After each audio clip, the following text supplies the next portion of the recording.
Iain, do you ever get Yes, that? I am here. Do you ever get that really weird feeling that you're being watched? I get a weird feeling most of the time, but I think we are being watched by about 1,283 people. Although looking at the participants, only 900 of the buggers have signed in yet. Oh, it's going up. It's going up. These are the late ones. These were the ones that were just getting a quick drink. What are you drinking, by the way? I have my usual tipple of Icelandic mineral water with a dash of grapefruit squash. Mm. And I have apple and mango squash, because being professionals, we are not, well, you wouldn't be boozing anyway, would you? But by this time on a Friday night, I'd be well round the outside of a few big gin and tonics. I'm just looking at your jugs behind you. As usual, yeah. Have you got a big cock? I think you have, you? Haven't you? You've put that there especially, haven't you? Is that for my benefit? Given that we were talking last week about the BBC Wales, wasn't it? Oh, God, woman interviewer, yes. Who had the other sort of big cock in the background. Her, yes. Yeah, I thought it was appropriate. Whereas I've just got, for the many mugs and a jug, in your honour, I've got a Duke of Wellington jug behind me. So I don't know why a Duke of Wellington jug, but there we go. Just before you do anything sort of vaguely professional about this, can I just have a word with you about the merchandise? Yes. I mean, this feels, lots of people have said this is a bit like, getting a ticket for this was a bit like getting a ticket for Glastonbury, and, you could, and obviously if you go to like a big festival or a big gig or something like that, you like to come away with a T-shirt. I'll show you my T-shirt in a minute, by the way. Or, a mug or something like that. Now, I could encourage people to buy merchandise, but I've got a bit of a bone to pick with you. Oh dear, why? Last week when you said that you were ahead on the merchandise, right? Yeah. Sales, because remember, you're blue and I'm red. We should explain to people. Yeah. We have red Jacqui Smith mugs and blue rim. Reference to It's a Sin there for those of you who watched that last weekend. And you're going to miss tonight. So is it 9 o'clock tonight? Is it, or 10 o'clock? I can't remember. But it can't be before 9, surely. No, I think the audience might drop off after then. So yes, anyway, what's your win? So my point is, somebody has done a little bit of research on my behalf, and you're giving it all this about how you're winning. But apparently, if you go onto your website at Politicos, I'm using it as a cheap way to put an advert in for you, although I don't know why, because if you go onto your website, apparently all of those products that are on display are all blue. So in other words, people will go on there and they will think, I can only get a blue one, so they will just order a blue one. So you've essentially, this is like, I could be winning this. I've been robbed of this. I've been robbed. I'm sure that's not right. I'm just having a look now. No, it's not. I'm demanding a recount. Page now. You've been given false information. There's Jacqui Smith mugs, red, and Iain Dale mugs, blue. No, but all the pictures apparently are blue. No, they're not. I'm looking at them. Oh, actually, I think I know what you mean, because I've put mine in the bestsellers and not yours. But I've put your face mask in the bestsellers. So stop your whinging. Actually, no, I haven't put mine in the bestseller. I don't know what they're telling you, complete and utter lies. Anyway, we should explain, for the benefit of people who are listening to the audio podcast tomorrow, this is all sounding a little bit strange probably, because this is our live Zoom event. So unusually, Jacqui and I can see each other, and we have cameras, the same cameras that we use when we're doing television stuff. And it's going to be very interesting to see how this podcast works out, because am I going to be able to say the same sort of things that I would say if I can't see you, and vice versa? I don't know the answer to that. Well, you've got a big cock and a rim in already, haven't you? And the other thing that's slightly making me a little bit nervous is that Page 3 Boy is on as well, isn't he? He is, Hello. Although he just messaged me to say smile when I didn't even know I was on the screen. So if you If at the very beginning you could see me and I didn't know you could see me, can I apologise to you for what my sisters call my resting bitch face? So I'm sorry about that. And Your now I'm all bitch face. Yeah, I've seen that several times. I saw it on Good Morning Britain a couple of weeks ago. Oh, by the way, thanks a lot this morning for what you said on Good Morning Britain.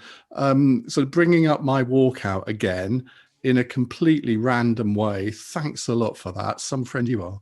I was trying to cover for the fact that my wife, for some reason or another, my Wi-Fi was really dodgy this morning and I got lost. Yeah, mine at one was point. too. Oh, well, I was on down Jeremy then. Vine after that, and it actually cut out at one point. It's very funny at the beginning. The sun was so bright through my window. It was about 9:05 this happens, and it was so bright that you could only see like this bit of my face, and it looked as if I'd got hair because all the other bit was really dark. So I quite liked that. And then That was on I had to Jeremy Vine. move. Yeah, so I had to move position then. Yeah, because Jeremy Vine, you pre-record the last bit, which gives him time to get to the BBC to do his radio show afterwards. So although the programme finishes at 11:15, we actually finish recording at 10:30, which I know sounds a bit weird. Anyway. Pull back the curtain. What? Don't pull back the curtain. You're on the that glamour next week, that is they our said. TV life. They gave you a big build-up because you're on next week, aren't you? I am, yeah. As well as your Steph's lunch and everything else. You're getting to be a right old tart, aren't you? I've always been a tart. I'm a media tart now. Yeah, well, that's exactly what I meant. Now, shall I tell everybody what we're going to be talking about? I don't know if our friend in France is going to be watching or listening, but we are going to be talking quite a bit about France in a moment for obvious reasons. We're going to talk about the fact that the EU has imposed a hard border in Ireland, something that they promised they'd never do, but they've done it within 29 days of us leaving the transition period. The new vaccine, the third one, and apparently there's another one today.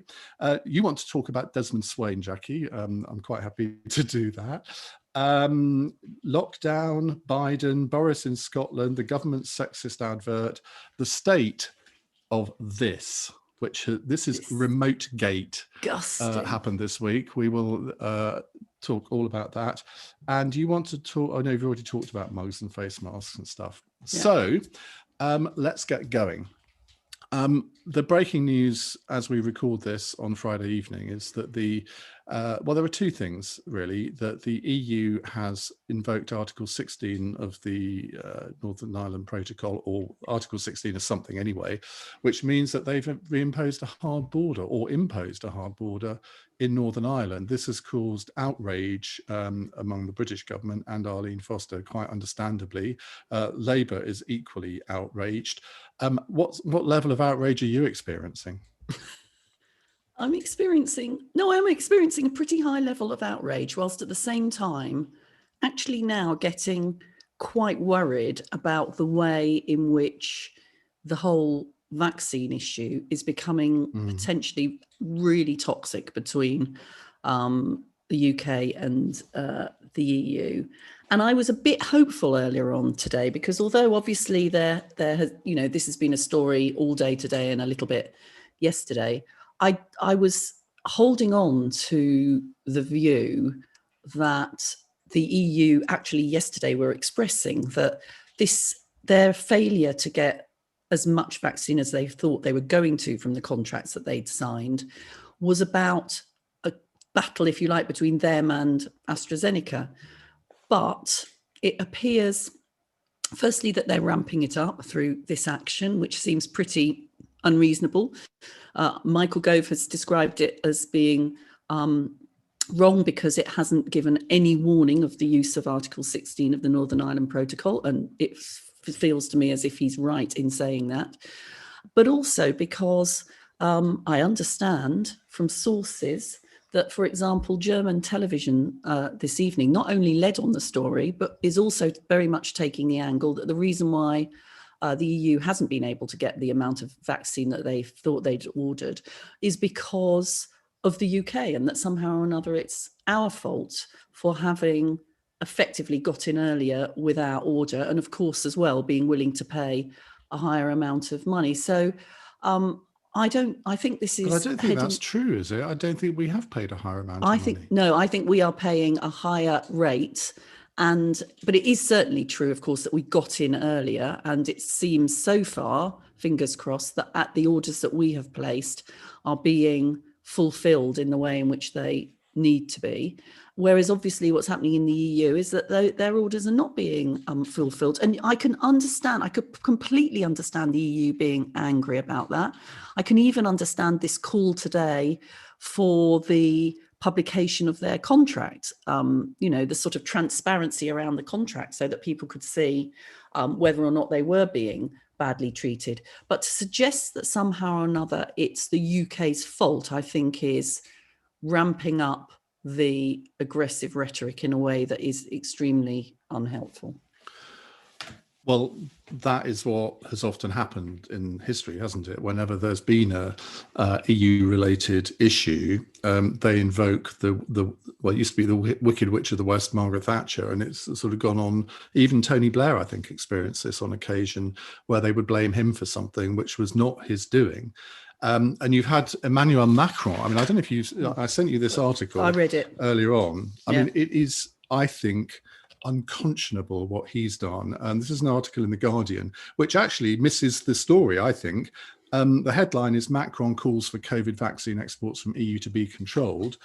So I started reading that, and then I got down to the bit where he's effectively calling into question the whole purpose of the AstraZeneca vaccine, to the extent that he will have given succor to actually anti-vaxxers in France. And we know the anti-vax movement in France is much stronger than it is here. He repeats this total misinformation about it only being 8% effective among the over 65s, which the Germans have completely refuted. I mean, what do you make of that? And I know you've always been a massive Macron fan. I suspect this has rather shaken your faith in him. Oh, look at you! You're all smug now, aren't you? You're all smug because I am. Moi? You're right. Moi? Parce que j'adore Emmanuel, but I don't quite adore him so much this evening. You're right. It was. I agree with you, incidentally, that the reprehensible bit of that interview was where he questions the efficacy of the AstraZeneca vaccine for over 65s. Well, if he questions it, why does he want so much of it then? Well, good point. Is there? Do you know? I'm really struggling with it. Let me put one thing on record before I carry on. I don't believe, incidentally, that the reason why we have been up to this point successful in our sourcing of vaccine and that the EU has been less successful is because of Brexit. And so far you haven't done this, but I do not think this is oh good, haven't we left the EU story? Because we could, of course, have done this, what has been a very successful and sort of agile bit of procurement. We could have done that even if we were in the EU. It's true that all 27 countries have had a common procurement process, but it wasn't compulsory. You wouldn't have to have been in it. So we could still have done that. So it is not a Brexit story. But what it is, I suppose, is an example of in order to get the greater buying power, the solidarity that comes with the EU, you have to give up some flexibility. And it is clear that in the EU, in order to be able to get to the position where they could have that common contract, they had to give up quite a lot of flexibility. And there's also the suggestion, of course, that some of the smaller countries, when at the beginning of this process, the Germans and the French wanted to use EU money to invest in their pharmaceutical industries, which in one way is a completely sensible thing to do if you're trying to develop a vaccine program. And perhaps they should have invested a bit more in the Belgian factory, and then it wouldn't be having the difficulties that it's having at the moment. But anyway, then there was a fear from smaller countries without those big pharma companies that somehow or another this was a sort of attempt to use EU money to promote their industries. So that's why it took so long for them to get to the situation where they could put the order in. Well, that's only part of it, though, isn't it? Because the French, I've read it, this has come from several places, it's not just one article. The French were putting immense pressure on the European Commission and indeed Germany for them to wait to order other vaccines because they wanted everyone to order their vaccine, which was under development. Now, that proved to be a catastrophic mistake because this week they announced that they weren't getting anywhere with it and they've actually abandoned it. So I think that added to the time delay as well. There's no doubt that and that's not me being anti-French. I mean, that is what happened. Yeah, there is no doubt. I mean, I don't think even the most sort of avid EU fan could argue that the EU have covered themselves in glory with the way in which they've approached a lot of the stuff in terms of COVID, but particularly this vaccine procurement. And in actual fact, what I think is happening at the moment, it feels to me as if what's happening at the moment is a certain amount of blame shifting for what has not been an effective approach to getting the vaccine into their countries. And you're right, they are looking to us to do it. Good Morning Britain and arse covering. Oh. Arse covering, blame shifting, butt passing. Well, it is, isn't it? I mean, that is what it's all about. When politicians are in, I mean, you know this better than I do. When politicians are in trouble, I don't know what it's like to be a politician in trouble. What are you on about? No, clearly not. You deflect the blame onto somebody else and hope it sticks. And that is what, I mean, if you're right on what the German media is doing today, that's what they're doing. Some German politicians, MEPs have done I mean, I have to say, I'm slightly disappointed, if I'm honest, with what I'm hearing from Germany, because they're normally better than this. I expect it from the French, and that is an anti-French comment, but I don't expect it from the Germans. Does it not? I think it identifies for us what we said all the way along, which is how difficult the whole pandemic is, how people are grasping at the vaccine as the way through this sort of really dreadful period. And therefore, how desperate, frankly, people are going to get, how much political flack there will be for countries which can't deliver the vaccine quickly enough, and how politicians, it seems at the moment, are going into very much protective mode. This doesn't mean, of course, that we should ourselves become protectionists, as we have said all the way along.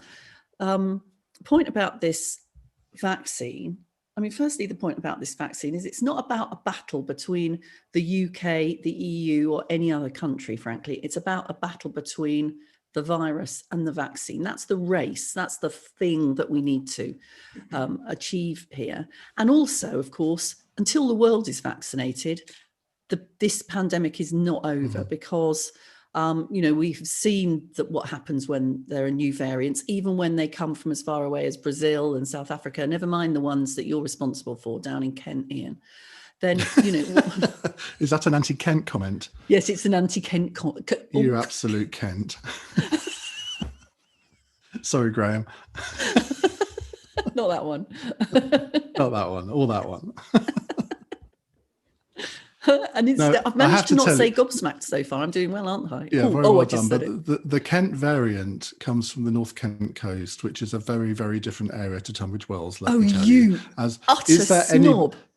I am, yeah. By the way, oh my God, we've got 201 questions submitted so far. How on earth are we going to choose between 201 questions?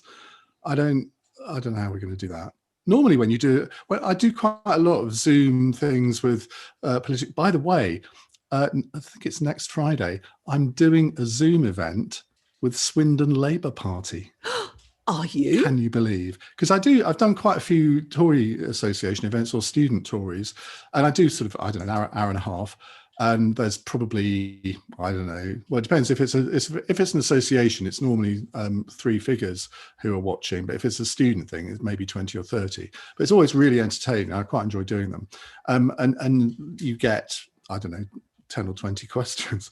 222 questions. Now I'm going to have a look at those in a second, and we will come to questions. Incidentally, I was doing. Sorry to say, incidentally, I was doing somebody's doing well on the for the many pod bingo. We've sold some merch. I saw that. We've said incidentally. We've talked about my jugs. Bloody hell! There'll be people shouting "House, house." Oh my God, Wes Streeting's just WhatsApped me to say, you must come to Ilford North. I'll happily come to you, Wes. I'm sorry, I was not focusing because I was looking at the questions. I was doing what you do, which is, like typing up an article over here whilst you're supposed to be talking to me. That sort of I know. thing. Well, they've already seen me fiddling with my phone and emailing and whatever. So what?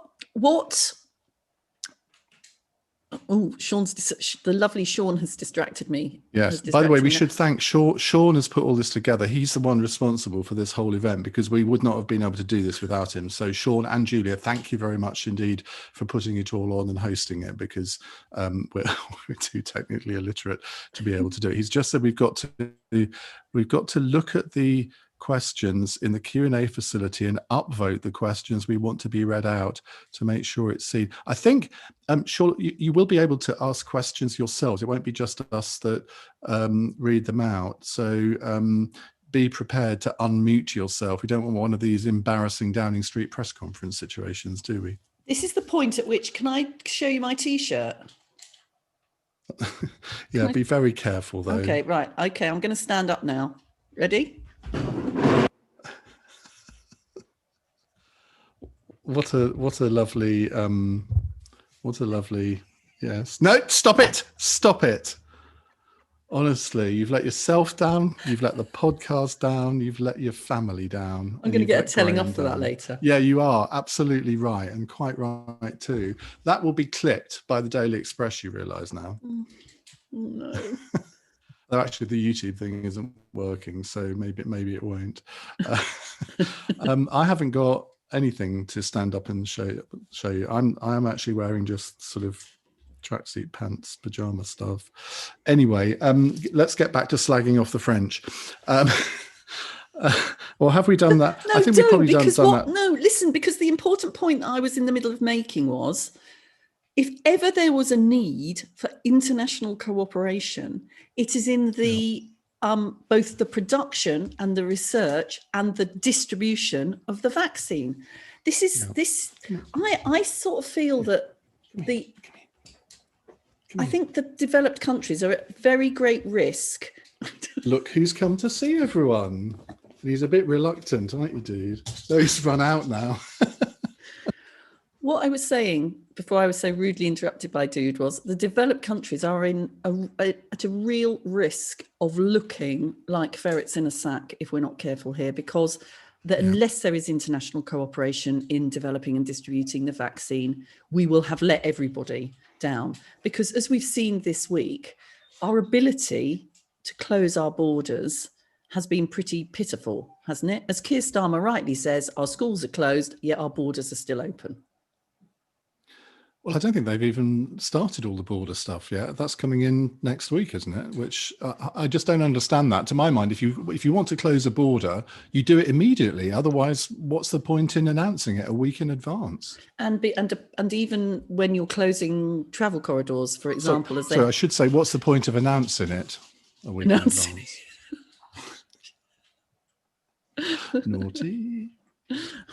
What do you think? What do you think of Tony Blair's latest wizard plan about vaccine passports, which a lot of people are thinking this is his idea? We were talking about this 2 months ago. Tony Blair's been ahead of the game, in fact, on all of the vaccine stuff, hasn't he? Let's not forget that he was the first person to suggest that you might, for public health reasons, want to lengthen the time period between the first jab and the second jab. And then, of course, that was taken up by SAGE and that became the advice. Another thing, incidentally, that Macron is criticising, isn't he, in that article that you were referring to earlier on? I suppose the problem is that increasingly we're going to see, or the issue is that increasingly we're going to see private companies, Qantas were, I think, the first to do it, who will make an expectation for travel and for other things that you have had the vaccine.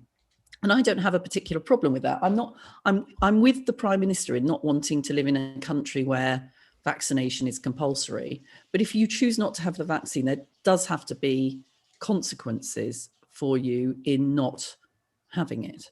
And there also, of course, needs to be continued effort from the government and more widely than that to make sure that the differential in people taking up the vaccine in terms of ethnic groups that we're seeing at the moment is really addressed. And there's there's some good stuff going on. I mean, you know, that the Black MPs, cross-party group of Black MPs who did that social media thing, some Asian celebrities who have, who are you looking at? John's just come back. John? Yeah, but there have been several requests that John should put in an appearance, but he's very camera shy and very private. He doesn't like any kind of public attention, so he won't be saying hello, I'm afraid. I will give him my love anyway. I think what the other thing that's happened this week on the EU front is this whole row over whether the EU ambassador should really be an ambassador, given that he represents a so-called international organization rather than a state. But given that we left the European Union because we thought it was a state, or wanting to be a state, it's a bit of an odd row to have, isn't it? Well, I think it's, talk about, you know, picking an argument that you don't need to have. You're quite right. I think it's that something like 142 other countries do give the EU ambassador to their country the sort of full Monty when it comes to your rights and protections as an ambassador. What are we trying to do? Just sort of piss people off? I think it's sort of churlish and silly of us to do that, and I hope that we will change it quickly. And we're already, you know, leaving aside all of the vaccine hoo-ha, the response to that, of course, was, I think, to make it to put a delay on people meeting one of our ministers meeting the EU ambassador, and you know, it becomes a sort of silly tit for tat over something that isn't really significant, except as a silly snub. And we were going to, I thought the whole point was that we were going to maintain and develop our relationship with the EU, which brings me, of course, to the other story today about David Frost, who now will no longer be the National Security Advisor. If you remember, there was a big hoo-ha when Boris Johnson decided to make David Frost political appointment. His person in the Brexit negotiations, the National Security Advisor, when although he had been a diplomat, he couldn't be seen to have had really any sort of in-depth understanding of security. And of course, Theresa May made this point extremely strongly in Parliament about the politicising of the role and the fact that he didn't have this experience. So today we learn he isn't going to be the National Security Advisor. He's going to be something like the advisor for getting on with the EU. It isn't that, but that's essentially what it is. And which is wise because, yes, of course, there is unfinished business. There's a lot of relationship with the EU that we're going to need to build, not least given current events. So it's sensible to have somebody doing that job. And it's also sensible to have the guy who has been the permanent secretary at the Ministry of Defence for several years now, acting in that role. So a bit of sense has come back to Downing Street. I wonder if this is another result of the disappearance of Dominic Cummings. Who? Quite. Knock, knock. What's he up to? No idea. He really has completely disappeared off the face of the earth, hasn't he? Is he writing a book or a blog? As he likes well, I hope it? he is writing a book because I'll tell you that is one book I would definitely buy. But I haven't really heard anything from him. I mean, he hasn't appeared in the media. Haven't seen any pictures of him. I don't know what he's doing. And probably having a bit of a rest, I imagine. I mean, whatever you think of him, after doing that job for, 18 months, I imagine you're probably fairly knackered after doing it. So maybe he's just taking a bit of time out. But when he will reappear at some point, I'm absolutely sure of that. Now, listen, we have been going for half an hour. We need to get on through our rundown a bit. Otherwise, we're not going to have time for questions. Let's talk about Desmond Swayne. I mean, why not? Desmond Swayne is should we say, a strange character, isn't he? Every party has maverick figures, and he's certainly one of them. And I described him in an article on Friday as a bit of an adornment to the body politic in some ways, because he is quite entertaining. But you wouldn't want to put him in charge of anything, let's face it. And in a way, I think he has got a point when he says, look, I'm being asked to apologise for remarks I made in November when they were perfectly legitimate. Yes, they've been proved wrong since, but why am I being assailed for remarks I made then? But I think it goes deeper than that. I mean, he is probably the most extreme lockdown skeptic in the Commons. Now, people can have totally, I mean, they're entitled to have different views on whether the lockdown is too strict or not. But when you couple that with the fact that he was interviewed by a leading anti-vaxxer, not just once, but on 2 or 3 different channels, you think, well, there's a pattern here, and that needs to be. It's not reigning in his right to speak, but if he wants to say things like this, how can he possibly remain an approved member of the Conservative Party? I think that's the point, isn't it? Well, absolutely. I mean, you've probably gone even further than I would have gone about him. I thought it was, the whips and Amanda Milling, in the Deputy Conservative Party, in her comments about him, obviously pretty pissed off with what he's had to say, quite rightly. But the punishment, apparently, is that he has to go and have a meeting with some scientific advisors. I'm not sure it's fair on the scientific advisors, is it, to have to waste their time by talking to Desmond Swayne? You'd think they've got something slightly more important to do at the moment. So, yes, he is. He's a disgrace. And, of course, politicians have got to be free to make arguments, and there has to be debate and challenge and accountability in terms of what the government's doing on lockdown. But that is different from undermining the principle of the safety and the approach to the fundamental approach to the pandemic. You're right about, I wouldn't call him an adornment, incidentally. I've always found him to be pretty oafish. And on one occasion, I was making, in fact, when I was Home Secretary and I was opening a debate, and he made an intervention that led me to respond that he'd obviously had a good lunch and hadn't bothered to have coffee. And that is, I'm afraid, slightly the way I view him. Yeah, I could never understand how he was ever appointed PPS to David Cameron. I thought, what a ludicrous appointment.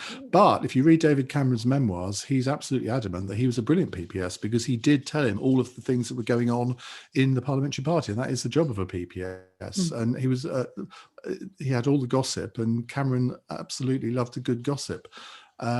So anyway, let's move on.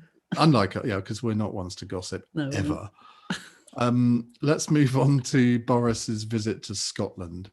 Now, I think a Prime Minister of the United Kingdom has every right to go wherever in the United Kingdom they want to go, whenever they want to go, regardless of whether there's a pandemic on as well. Did we talk about this on Wednesday? No. I think we did. No, we didn't. Okay. Yeah. And Nicola Sturgeon's reaction that, he should stay at home like everyone else. I thought, what about all the SMPs that come down to Westminster every week? They're not staying at home. I mean, a lot of them are, but there are still some in the chamber down there. It's just gratuitous rank hypocrisy, isn't it? Oh my God, we're just agreeing about too much today. I agree with you about that. He is the Prime Minister. He's like the ultimate influencer. So he needs to be able to go to Scotland and take photos of himself, influencing up in Scotland. And then next week he can go off to Dubai and take photographs of himself in Dubai. Did you see that woman trying to justify why it was okay for social media influencers to go to Dubai? I think she was. I was thinking she must have a point of saying this, and I couldn't quite work out where you were going. But now I do know what you mean now. Yeah. So, yes, of course, it's legitimate for him to go.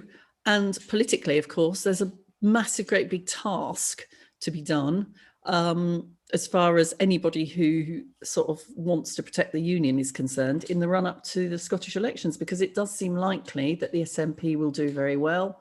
It does seem likely, therefore, that they will see that as a democratic mandate to demand another referendum. And with things as they are at the moment, that would potentially lead us to a situation where we had an independent Scotland.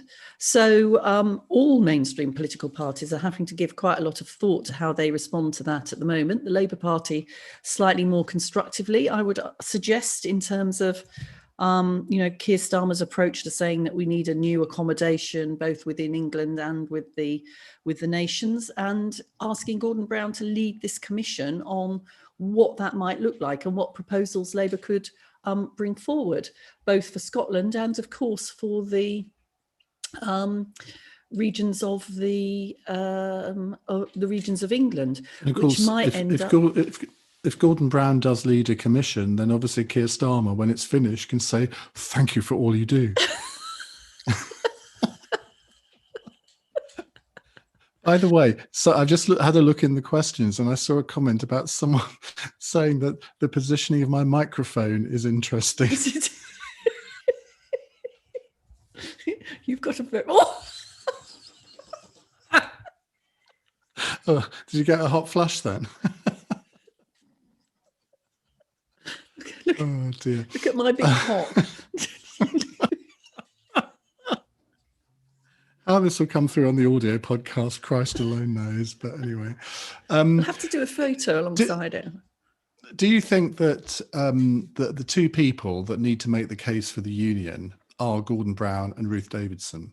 Because I can't think of anyone else that can really do it. I mean, yes, the Prime Minister does have to have some involvement, but he can't lead that campaign if there is going to be a campaign. And it can't just be Project Fear like it was last time. It has to have a positivity about it to show the benefits for Scotland to stay within the United Kingdom. But I'm not sure that anybody has really got to grips with this yet. No, you're absolutely right. And it does have to be, it can't be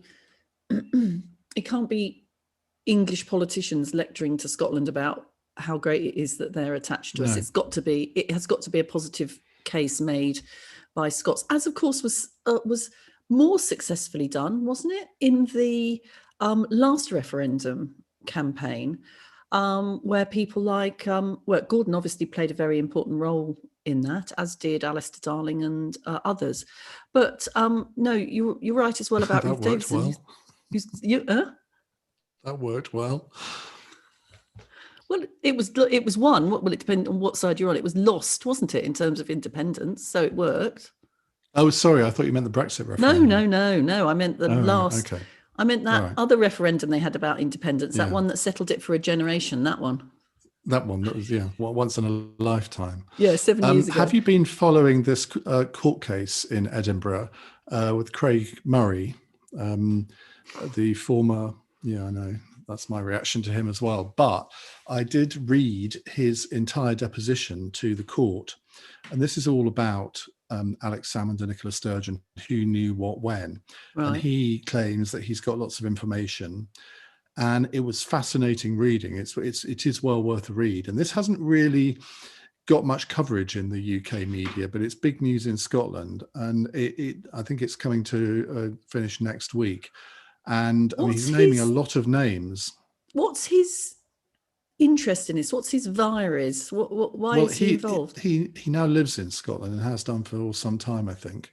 And he's vaguely supportive of the SNP and Alex Salmond. And he claims to have information about Nicola Sturgeon and the veracity of what she's saying about when she knew what when. And he's naming an awful lot of people, though there are people in this document that are redacted. So that's about as much as I know, really. And I'm sounding as if I'm treading a bit carefully, because I am, because there are some quite big legal issues here. But it's something that I think everybody ought to be across next week, because it could have a huge impact. And I mean, Nicola Sturgeon deservedly has quite a high reputation at the moment. But it's one of those things where you look at it and you can just see the circumstances where she could be brought down through it. And she's giving evidence, I think, on February the 8th to the inquiry, and Alex Salmond is as well. And that is going to be box office, I suspect, because somebody somewhere here is lying.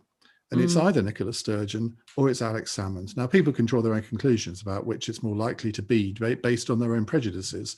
But it's not clear to me, as I say, having read this exactly where this is going to lead, and it's going to be very interesting to watch, isn't it? Yes, Iain. I have nothing more to add. I'm waiting for you to take me to the next place. Incidentally, you'll be pleased to know, whilst you're thinking about what we're doing next, that in advising me about this evening, Page 3 Boy said, don't be nervous, because Iain Dale is a real expert. You know, he's an expert. In fact, he said he's an expert political commentator. Let him lead you, like Anton Dubek in Strictly. Yeah, because that worked out well. At least I'm not plonking around my kitchen like a drunk woman at a party. So think yourself You said lucky. it, I didn't. No, Craig bloody Rebel Horwood said it. No, yeah, he did, didn't he? Now, what about this so-called sexist advert that's had to be withdrawn? We talked about this on Good Morning Britain this morning, and for people that haven't seen it, it was I can't even remember what the point of it was now, but it had Stay four home, wasn't it? houses. Stay home. Yeah, stay at home, protect the NHS, save lives. So it had 4 houses, and 3 of them had women doing domestic chores in them. I mean, these were kind of cartoons; they weren't real people. But what I don't understand about this is whether you think they should have been withdrawn or not. The government pays money to advertising agencies to create these adverts, because they're the professionals. They know what they're doing. They know what messages to put out. And normally an advertising agency would have procedures to go through to make sure that they didn't make this kind of mistake. Now, they clearly did it on the racial diversity front, because I think 50% of the people in the advert were non-white. So you could argue, well, they went over the top there. But obviously it's caused a furore because it was playing to stereotypical women at home. Now, I would say that if you look at the statistics, there are more women at home during the day than men. But hey, I wouldn't have put 3 of the 4 houses with women doing what are historically considered women's tasks. You're not the biggest, you're not the most massive feminist in the world, Iain, but even you could see that this, you're not a bad ally.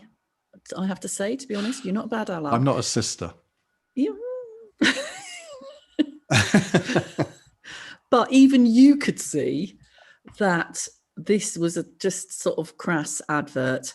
Let's give credit to the government, because as soon as the point was made, they withdrew it, and that's good. So, but you're absolutely right. How it could have even got to that point with nobody saying, just a minute. I mean, but is that the sort of thing, if you were a health minister, would you have expected to have had to sign that off as a minister? I'm not sure you would you? Well, this is interesting. I think if it had been normal times in a big government campaign, then a minister probably would have seen them. But I suspect that there's so much advertising going on at the moment that possibly they wouldn't have done in this particular case. But there is a bigger point here. So to a certain extent, I'm sort of conceding to you that you're right, that there are a lot of people who will be women who will be at home doing a lot of domestic chores at the moment, because one of the things that we've found about the pandemic is that actually women have been working in the sectors where they're more likely to lose their jobs. They probably are more likely to then be the people that have been responsible for homeschooling, and if they've still got a job, trying to do those jobs. So women have been hit harder by this pandemic than men. But that wasn't the point that advert was making. It was just being crass. Just to counter that, when you say they've been hit harder, I was looking at some statistics yesterday, and I can't remember the proportions, but actually far more men have died through COVID than women. I mean, significantly more. I don't know the reason for that. It could be people who are organising snowball fights in Leeds and then think they should escape the fight because they're poor little students. Have you seen this? Ooh, you're having a go. What's this about? Two students in Leeds, when there was snow last week, they organised through Facebook. They said, everyone come down to such and such a park and we'll have a mass snowball fight. 400 people turned up. So the police arrested the 2 of them and fined them 10 grand. This was the subject on Jeremy Vine this morning. So you had Susanna Constantine from Trinny and Susanna saying, oh, they should be means tested. And Sarah Jarvis saying, oh, they should be means tested. What, a fine should be means tested? Yeah. If you have a law, it has to be enforced. Otherwise, what's the point of having the law? And one of them had done something like this before. This was a second offence. So you can't just sort of let people off the second time. I think the other one was a £200 fine or something. And if you have 400 people together, okay, they're outside. It wasn't an inside event, so it's not going to be as bad as an inside event. But if you say you had 10 people out of the 400 that were infected with COVID without even knowing it, maybe, well, they could then infect some more people there, who then infect an older person who dies. Well, if I was one of those students, I certainly wouldn't want that on my conscience, but that's what they ought to have on their conscience, because I don't know if that happened or not, or if it will happen. I hope it doesn't, but it's entirely possible. So I don't think that you can just say, well, because they're poor students, they won't be able to afford it. Well, they won't do it again, will they? What you can say is it's utterly grim for a lot of students. Either they're in university and they're sort of stuck in their halls, or they're like number two son, having to do everything remotely, and including exams and goodness knows what else. And they've had a lot of the sort of joy and things that we took for granted about our university time taken from them by this pandemic. So I feel desperately sorry for them, but that is no excuse for doing the sort of lockdown breaking things. It isn't. That you're talking about. I accept that there are a lot of people that are suffering mentally during this, including a lot of students. But I mean, being forced to stay in your own home or your student accommodation for a few months, I'm sorry, compare that to the teenagers or 20-somethings of the 1940s who had to go and fight for their country and risk being killed on a battlefield. I'm sorry, there is no comparison. No, but it doesn't have to be. People don't like comparisons with the Second World War. But no, and you don't usually make them. No, I don't. But most generations have some trial and tribulation that they have to put up with. Yours and my generation, we've been incredibly lucky in that we haven't had to do this. If we'd been born sort of 30, 40 years before we were, or basically any generation before that, the hardships that we would have had to put up with they bear no comparison to what is happening in this pandemic, I'm afraid. Yeah, but you could argue that there's one of the problems, the big issues that's emerging about the pandemic is that there is a real inequality in the way in which it's impacting people. If you're in work, of course there is. Yes, you're probably really knackered. Yeah, but there is a big problem here about what's happening to young people, which could bring us on to, what should be happening to schools. There is a generation of children, and some of the most vulnerable children most badly affected by not being able to go to school over such a long period of time. And we've talked about what's happening to university students, but it's almost actually worse for those younger children who are being so impacted. And there was some research out today that suggested that, for primary school children, they are just essentially, some of them, the youngest, are just losing the ability to be able to engage with school because they've been out of school for such an enormous proportion of the time that is their school years so far. So, what needs to happen to put this right is going to be a massive challenge for the government. I don't incidentally necessarily think the answer is that everybody gets to go back a year, because I just think in terms of the logistics of doing that and the pressure it would bring onto the system, it would be really, really difficult.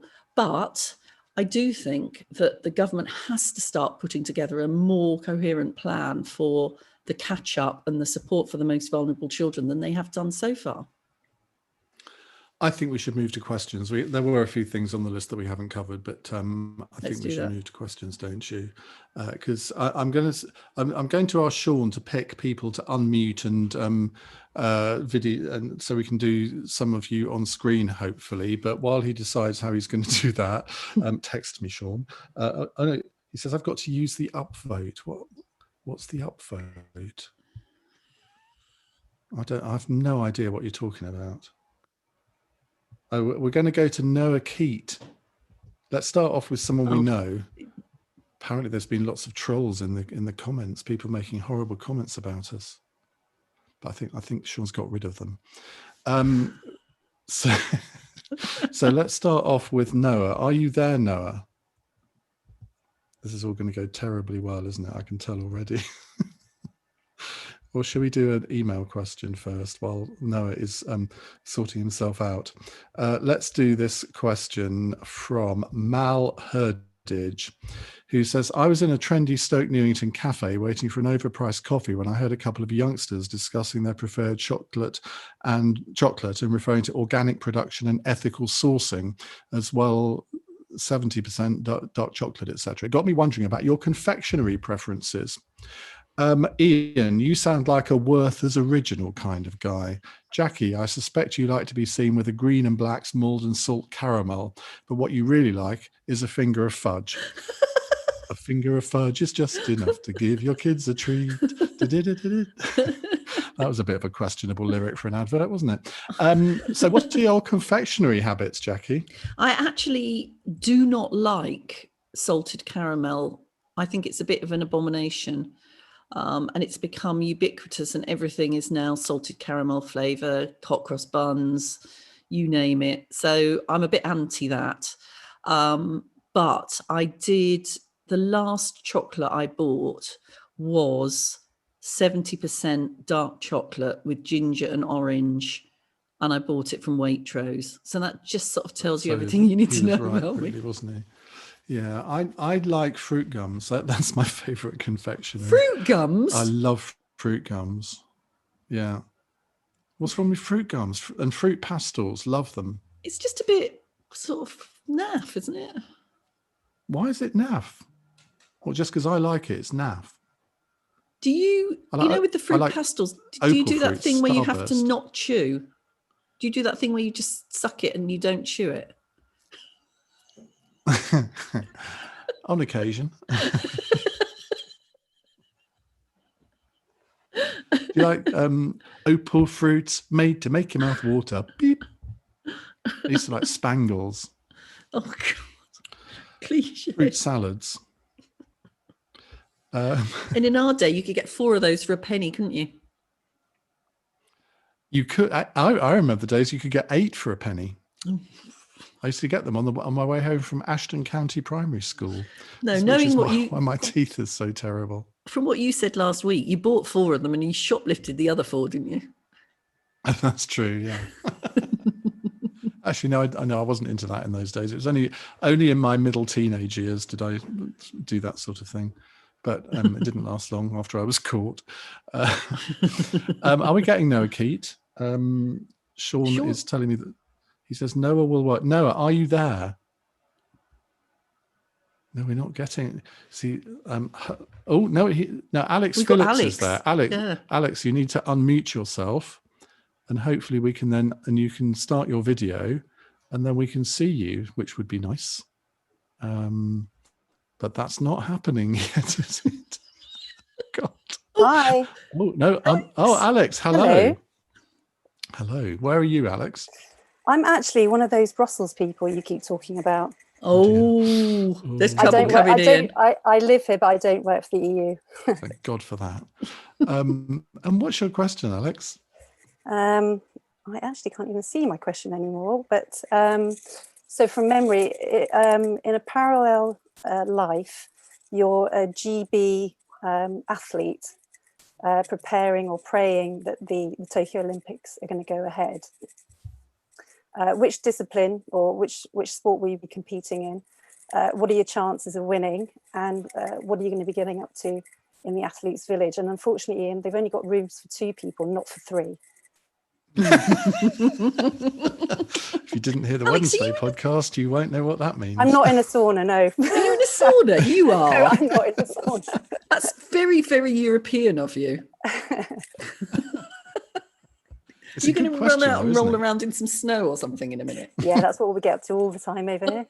I have done that. When I worked in Germany in a hospital for paraplegic people, they used to go in the sauna and I used to have to go in with them. And then I would wheel them out into the snow and tip them out into the snow. And it was great fun. I really enjoyed it. And we would all get naked. Can you imagine that? Working in a hospital and getting naked with the patients? What's not to like? There's some horrible pictures there that people are trying to get out of their heads. No. I was 18 at the time. I was bloody good looking at the time. You'd have been out there with me. I can tell you that for nothing. Rolling around in the snow. Anyway, Alex, as we quite often get away with not answering people's questions when we're just reading them from Twitter, but you're sitting here looking at us, so we've got to answer it. I think I was quite good in athletics. I was quite good at javelin, and I did used to play a bit of badminton. So let me say I would do javelin, and what was the rest of it? What would I get up to in the athletes' village? Yeah, come on, this is the bit that basically everyone wants to know. What mischief would you get up to in the athletes' village? Rooms for 2, not for 3. Come on, that's what basically everyone wants to know about. What would I get up to in the athletes' village with lots of highly trained and buffed other athletes? This is the bit where Graham is holding his hands. Well, obviously, I'd be discussing EU policy and other interesting political stuff with them, Alex. Nobody wants to hear that, Jacqui. You see, this is the part of a Zoom conversation where if we couldn't see each other, you know damn well, Alex, she'd have given a very different answer to that. I know. I'm actually going to take my video off because I know we'll get a much better answer. I would want to be in the men's hockey team because that was the only sport I was any good at school. And I was actually going to mention the javelin as well because I always used to do reasonably well in that. And you can play. I think they have golf in the Olympics now and tennis. So I think those are the only 2 individual sports that I was any good at. So I would do that. And in terms of the athletes' village, I'm sure I'd spend a lot of time in the sauna. Thank you, Alex. Goodbye. Thank you. Lovely to see you, Alex. Now, who have we got next? Because I saw Sean was lining quite a few people up. He's lined up. Has he lined up Harry now? I think he had lined up Harry. Is Harry going to appear? Alex is still there, so don't do anything bad, Alex, because you're still on screen. While Sean gets Harry up, because I think you can only do one at a time, so it might take a little bit of time in between questions. This is from Dominic Nixon, who says, "My dogs, Edgerton and Asia." What ridiculous names for dogs. Lovely. Here, Asia. Doesn't work, does it?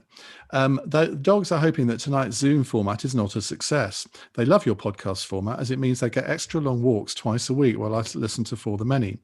My question is there any politician, or has there been any politician, obviously tyrants excluded, that you hoped would fail even before they'd started? Jeremy Corbyn. Simple Boris as that. Johnson. No, you can't do that because he's prime minister. You can't want a prime minister to fail. Oh, right. I was hoping Jeremy Corbyn would fail because then if he did, he would never become prime minister. There is a certain logic to that, isn't there? That's just so virtuous of you. Well, the difficult thing, of course, if you lose an election, is you have to decide what your attitude to your successor is. So do you want that person to fail? So the person that beat me in 2010, I sort of, the virtuous side of me thought... Karen Bradley. Karen Lumley. The virtuous side of me wanted the people of Redditch to be well served by a member of Parliament, and the less virtuous side of me wanted her to be not as good as me. And was she? No, she wasn't.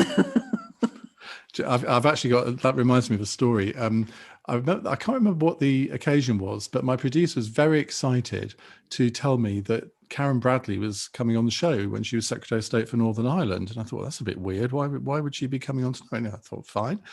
So whatever we were talking about, I introduced her and say, "Hi, Karen, very good to have you on the show." She said, "I'm really sorry, Ian, but this is Karen Lumley, not Karen Bradley." And I had got the wrong number in my book. So I said, "Well, since you're here anyway, Karen, let's ask you the same question." It wasn't about Northern Ireland; it was about something else. But my producer was mortified. But it was actually my fault because I'd given him the wrong number.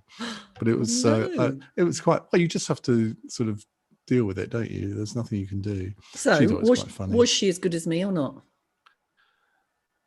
No one could be as good as you. Obviously, you took a bloody long time to do that answer.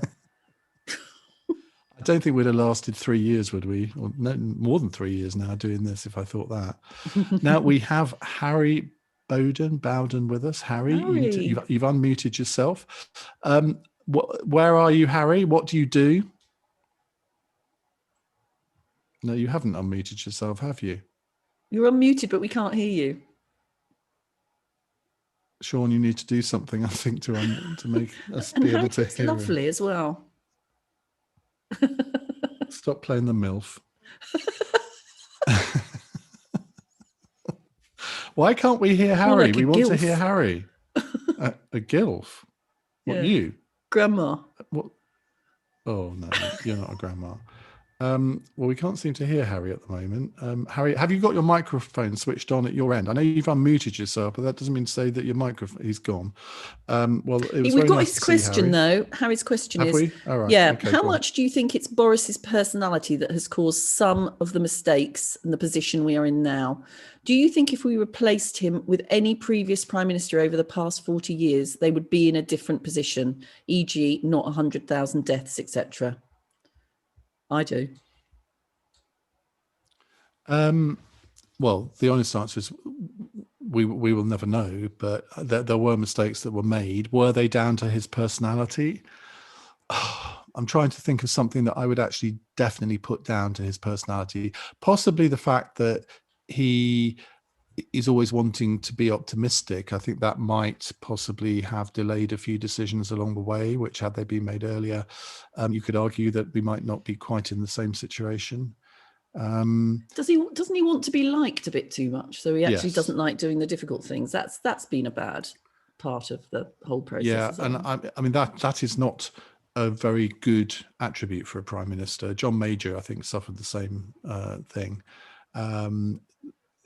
Our best prime ministers are ones that have done what they thought was right, even if they knew that it would make them unpopular. And I can't think of many things that Boris Johnson has done where he's thought, well, I don't care what people think. I know this is the right thing to do, so I'm going to do it. And there may well have been one or two things during the pandemic, but there have been too many that have been the opposite of that.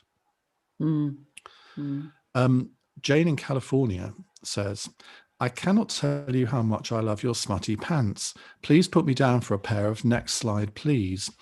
Sadly, after 10 years in America and countless tumbleweed moments with blank looks from American friends at oi oi moments, we have realised that puerile smut and double entendres are for British ears only. When we lived in Toronto, we could never walk past the stunning new Canadian Opera Company building, the Cock, without admiring the Cock. There was a road on one of my husband's routes to work called Beverley. Rare was the evening when we didn't check if he'd either gone down on Beverley that morning or come up Beverley on his way back, or both.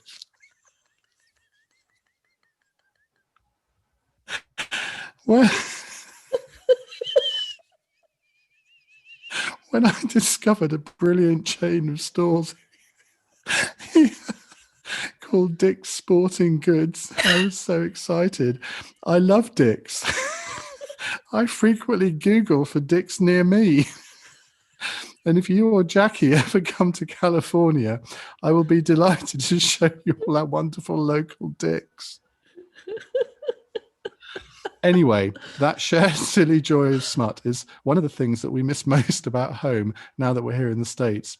Which British qualities would you or Jacqui miss if you lived abroad? Have you ever lived abroad? No. Don't you think you've missed out on something? Well, in one way, yes. But I mean, I've been sort of gainfully employed during the whole of the time when I might have lived abroad. Yeah, I probably do feel as if I have. And what I would miss, I think, would be that whole sort of sense of humour thing. It would be our tolerance and our sort of calm way of dealing with our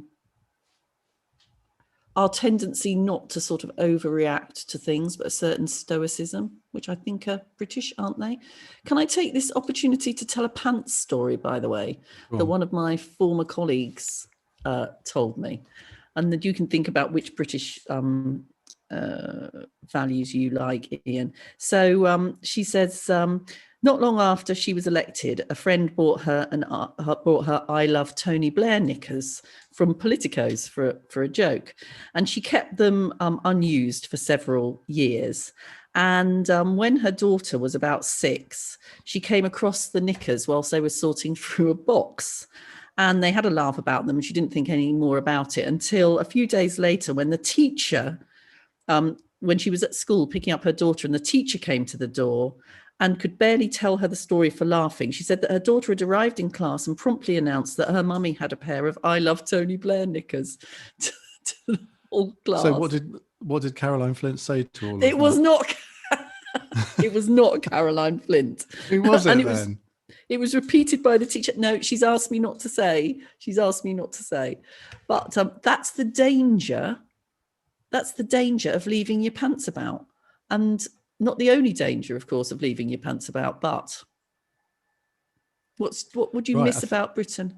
What would I miss about Britain? Well, what I did miss was British television, because German television, when I lived there, was awful. I mean, just awful. And they wouldn't have subtitle programs. They had a lot of English and American programs, but they were all dubbed, and it was totally the wrong voices. So J.R. Ewing in Dallas was just not the right voice for J.R. Ewing. So I did miss that. I mean, there were aspects of British food that I missed. I think it was mainly missing friends and family that I suppose was the thing that I found most difficult, because I was 18 when I went there. First of all, it was the first time I'd ever been away for any length of time. But I do regret that I've never worked properly abroad. I'd love to have worked in America or Australia, and that's not going to happen now. Why not? Because I have a partner and I have dogs. It's as simple as that. And John doesn't really like abroad. Oh, well, that's a reason for not working abroad. I thought you were going to say because you were too old, because one of the things that I had on the list, the Biden point on the list, was that we've now got a situation where we've got a president who's in his late 70s, a Secretary of Janet Yellen, who is in her, I don't know, 70s, I think. Nancy Pelosi, who is 80. So is this the time for old people to come back into politics, Iain? In which case, you and I step forward. We've got plenty more years to go. Well, we've had this discussion, I mean, actually not for quite a long time, but about whether we ever would be tempted back into the game. And I can't think of anything that really would tempt me back. No. I mean, obviously the House of Lords would tempt you, well, it would tempt me back actually, but it's certainly not going to happen for me. I still live in hope that it could happen for you, but you never know. And of course, if I mean, I'm being a bit presumptuous here, but should you ever marry Page 3 boy, there is a bit of a sexist thing going on here, isn't there? Because if you married a lord, you would be the honourable, I mean, don't laugh everyone, but she would be the honourable Jacqui whatever. Whereas if a man marries a peer, it's just ordinary Mr. And if I got into the House of Lords, John would just be Mr. He'd quite like to be Lady Simmonsdale or Lady Dale Simmons or something. Now, Kathy is ready, I think. Kathy, are you there? Kathy's in Prague. Or have I just got to read out this question? Maybe I've just... Oh, no. Oh, she's here. She's here. I think she's here. Kathy, are you there? Please say you're there. I am. I'm just turning on the video. Right. Okay. Excellent. Sorry, I couldn't turn it on before you brought me up. Now, what are you doing in Prague? I teach English and I train other people to teach English. That's what I used to do. I did a third of my degree was teaching English as a foreign language. Yeah. We both studied at UEA as well. When were you there? I overlapped with you, and I did you? It's like a loving. Yeah. I was a first year when you were in your final year, and we did know each other slightly. Did we? How did we know each other? I did some stuff with Nexus, and I filmed you. Oh my god! Oh my god! Go on, tell everyone what I used to do. We used to come to you for an interesting alternative opinion to the sort of orthodox, very left-wing opinion. And actually, you are generally pretty good, because you generally say something interesting and different. Oh, thank you very much. You're absolutely welcome in. My main memory of Nexus was when I used to read the news on a Friday lunchtime. I think that was. So I was going to say, I think that's before my time. I don't think I ever saw that. Well, I did it with a, I can't remember what her name was. What is Nexus? Can you explain to us? It was a student TV. It was a student TV channel. You had a TV channel? We did, on very, very creaky old sort of bits of second or third hand equipment. Yeah. That's brilliant. Yeah, good. But there wasn't a radio station, I don't think. But I remember every Friday lunchtime reading the news with basically your equivalent, your forerunner, and we would just corpse the whole time. We'd be reading out sort of serious news, which we had written, and we would just sort of laugh the whole time. And it got quite a culty thing in the end. But anyway, that's enough about our lurid past, Kathy. What would you like to ask us? My question was about the amount of vaccine that the UK has ordered. So the UK has apparently ordered from various providers enough vaccine for 5.5 jabs per person in the country. And clearly each person only needs 2 doses. So what do you think should be done with all the extra? Well, I think the reason that we've ordered so much is because we were spreading our bets, because no one knew which of the vaccines would work. So, for example, I think we've got, I may have got this figure wrong, but I think we ordered 60,000 of the 60 million of the French vaccine. Well, that's not going to happen. So we're not going to get those. So it may well be that we have excess. But as I understand it, this is not just for this year, because we're all going to have to be vaccinated next year and the year after. So whether that's going over a longer period, I don't know, but I suspect that is part of it. So it's not sort of hoarding. Well, I don't think it's a hoarding thing, but I think that's what we're now being accused of by certain politicians over the other side of the channel. He said, choosing his words very carefully. Although, Kathy, I think if we were in a situation where we had excess vaccine, I'm not sure the first place I would send it to would be the rest of the European Union. I think, as I said earlier on, we would want it to go to developing countries, actually, who are massively far behind the provision of vaccine compared to even the EU with the problems that they're having. Yeah, that's kind of what I would probably say as well. Well, I don't know if donate it or sell it cheap to countries that can't afford it. Yeah. Well, because, they kind situation of in the Czech Republic is as bad as here, isn't it, in terms of death rates rates and infections? Yeah, it did very well in spring. There was almost nothing in spring because they locked down almost instantly. But yeah, now there was a huge surge in the autumn. They locked down rather slowly. Came down and they relaxed just before Christmas and then had to clamp down straight away after Christmas. And apparently it's now kind of stagnating. It's not coming down.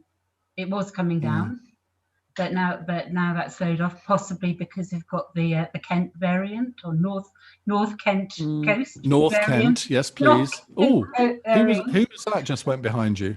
My youngest son. Oh, so very brave of him. They're talking about a favourite son. Sorry. Sorry, Kathy. It's all right. Is it the favourite son?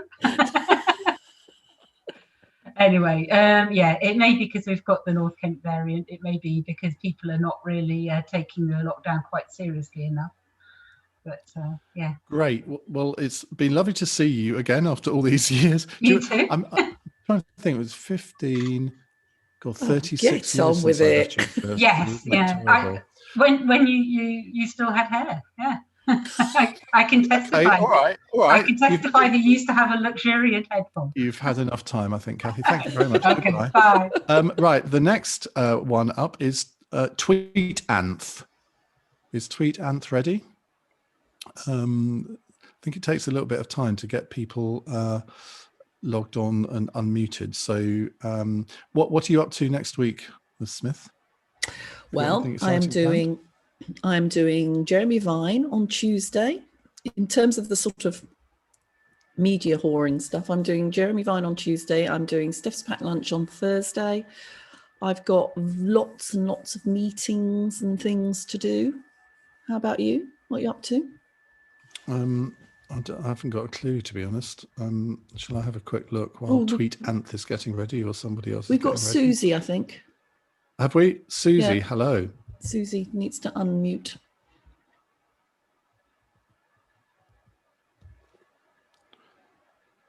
I can't see Susie. What am I missing here? So can you see her along the top? I can see her along the top. Well, she obviously can't see us. All right, let me find an email question then while Susie is getting herself sorted out. Joseph Moore says, a man and a woman met for the first time on a date and he decided he wanted to marry her straight away. But we don't know each other, the woman replied. That's okay, the man replied. We'll get to know each other straight away. So they got married and off they both went on their honeymoon. On the first day, whilst they were both lying around the pool, the man got up and proceeded to the 10-meter diving board where he did a 2.5 tuck, followed by 3 rotations and cut through the water like a knife. He went to lie back on his towel after a few more demonstrations, and she said, wow, that was incredible. I used to be an Olympic diver, he replied, and said, see, I told you we'd get to know each other. The woman then got off her towel and proceeded to swim 75 lengths in one go, and then sat down almost breathless. He replied, that was incredible. Were you an Olympic swimmer? No, she replied. I was a prostitute and worked both sides of the Mersey.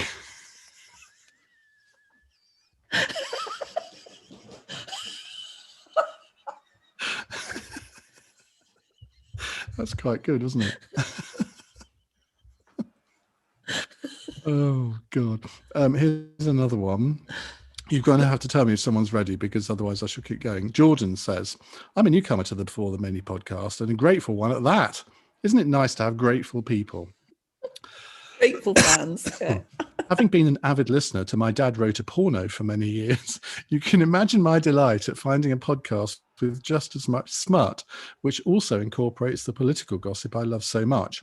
I'm very much looking forward to the live show and hoping I can put in a hopefully not too miserable question. In my university years, I suffered quite poor mental health for a lengthy period of time and found podcasts a great solace during my time of recovery. Through bad days, I've always found podcasts to be such a great help, and I'm so pleased that I've found For the Many. My question is, can you remember the lowest point of your entire life? What got you there, and how did you get out of the rut? I distinctly remember the worst day of my life being a very trivial journey involving delayed trains and a fear of the Severn Tunnel, as well as a dreadful hangover. At the time, it was a podcast that got me through the day. Then he goes on to criticize me for misnaming a singer who, you know, that McDonald's advert at Christmas, Forever Young, the song by Alphaville. Apparently I said it was Becky Young rather than Becky Hill. Anyway. So I can't really think of the lowest point of my entire life. There've been so many. I genuinely, that's a really good question though, isn't it? Because I've had a few lows. Should we bring the whole thing down by talking about low points in our life? Yeah. You know, it's not great to lose your parliamentary seat, even when you know you're going to. That was quite a low, because that's the coming to the end of a sort of career that you've thrown yourself into for 13 years. And I think the only thing that you can do is, well, no, this sounds a bit heartless of me, but for me, the only thing that I could do was to basically just sort of keep getting up and putting one foot in front of the other, as they say. And in the end, with these things, they will, I mean, I was lucky because, you know, obviously I had the sort of skills that would enable me to eventually get another job, although it isn't as easy for MPs to get other jobs as you might think it is. So I've ended up... as an ex-MP. Sorry? Nothing so X as an XMP. Exactly. So I think it's just keep going. And I didn't have the podcasts weren't really around in those days, but I agree with you that, you know, in slightly more personally unhappy times for me in the last few years, having a podcast to listen, going for a long walk with a podcast makes a massive difference, actually, because it's sort of, it gives you an incentive to get out. And quite a lot of the people that listen to this podcast say they listen to it whilst they're walking their dogs or out, you know, running or swimming. We had one guy, didn't we? I don't think he was Mersey, was he? No. He swam up the River Dart listening to us underwater, which, I mean, I'm sure he does, but I thought that was incredible. I think that's right. And there are so many different podcasts now in all sorts of genres. In fact, in some ways you could say there are too many. I was listening to a new one this morning, the Westminster Insider, with Jack Blanchard is doing. The first episode of that was all about how he used to do the Politico early morning email. And my battery's about to go if I'm not careful. No, it's plugged in again. And that was really interesting. But it's the sort of podcast, it's the sort of thing that Radio 4 would have done a 15-minute documentary on after the Westminster Hour in the days when they used to spend money on political programs. But now all of that sort of thing has gone onto podcasts, and it's become all the sort of niche things are now on podcasts, which, I mean, is not a bad thing. But sometimes you wish that some of the broadcasters would spend a bit more doing this sort of thing to bring it to the masses. We've got a question from Jonathan Lansman. Jonathan, would you like to unmute yourself? I can see you at the top of the screen, and there he is, but you still need to unmute. Can you hear us? Oh, I said Jonathan Lansman. It's Jonathan Lansana. What an exotic name that is. Can you hear us? Yes, can hear you well, Jonathan. Hear you. Yeah. I can hear you. Yeah. That's good. Yeah, my question was, it's going back to the question about the union, and it's more sort of, that, do you think that we need to be given a bit more sort of credence and just to actually possibly an indifference across the rest of the union, and not just always just attacking the SNP as the way to fight for the union, if that makes sense? So in a way, you're saying that Scots in particular might want to feel a bit wanted, because there's quite a lot of stories. There was one this week, a poll that showed that, bearing in mind it's the Conservative and Unionist Party, 49% of Conservative voters wouldn't be at all bothered if Scotland went independent. Now, if I was in Scotland reading that, I'd think, oh, well, if you don't want us, then okay, well, we'll bugger off. And I think that's a really good point. I do, anecdotally, I do hear people say, like, maybe if can they just get on with it? If they want to go, just let them go. Which I think, how they're supposed to stay if that's what they're hearing. Yeah. So, no, I think there was a lot to that. So the point there, Jonathan, is that we need to make the case for the union not only to Scotland and potentially in future years to Wales, Northern Ireland, but we need to make it in England as well, because otherwise what happens is that you have a sort of arrogance of the English that pushes people away Celtic far States. From... It sort of goes like the Celtic States with the English. Yeah. A bit more. When you see on Twitter, that seems to be more how the conversation's going. Yeah, fair point. Do you want a bit of breaking news? France is to close its borders to all countries outside the European Union. Is there any logic to that? I mean, you can say close. If like, you want to close your borders, like Britain, you close your borders. So they're closing their borders to us? No doubt. It won't apply to hauliers, apparently. So that's an interesting development. Jonathan, thank you very much for that. I've got a question here from Matt Davis. I don't know whether he's coming. Is he coming on the screen? I'll read it out anyway. You both talk so lovingly about the places in which you live, with Jacqui in Malvern and Iain in Royal Tunbridge Wells. I've never talked lovingly about Royal Tunbridge Wells, I have to say. But anyway, I wondered if you had ever explored each other's parts. Iain, can I suggest a visit to Lickey End in Worcestershire? And Jacqui, you will get a warm welcome in Slutholes Lane near Canterbury. There really is a Lickey End in Worcestershire, by the way. I'm sure there is. There is. Yeah. In the Lickeys. Have you ever been to Kent? Yeah. Oldest son was at university in Canterbury, and I've got family that live in. Yeah. I didn't know that. Yeah, and I like Kent. University of Kent in Canterbury. I love Kent, and actually, one of the last visits I went on was to Margate and to the Turner, and I've never been there. It's really good. Yeah, I remember the only family holiday that we ever went on when I was 7 years old was to the Ivyside Hotel in Westgate-on-Sea, next door to Margate.